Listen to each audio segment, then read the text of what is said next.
Hello guys, আসসালামু আলাইকুম। এই কথাটা যদি কারো জীবনের সাথে মিল থাকে আমাকে ক্ষমা করে দেবেন, কেননা আমি কারো মনে কষ্ট দেওয়ার জন্য এই কথাটা বলি নাই।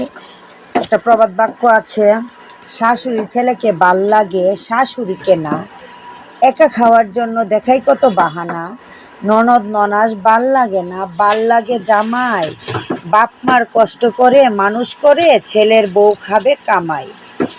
এই কথাটা মনে রাখবেন, একটা কথা, আজকে শাশুড়ির সাথে যা করবেন ভবিষ্যতে আপনিও তা ফেরত পাবেন। এটাই বাস্তব, এটাই সত্যি। কারো যদি মনে কষ্ট লেগে থাকে ক্ষমা করে দেবেন।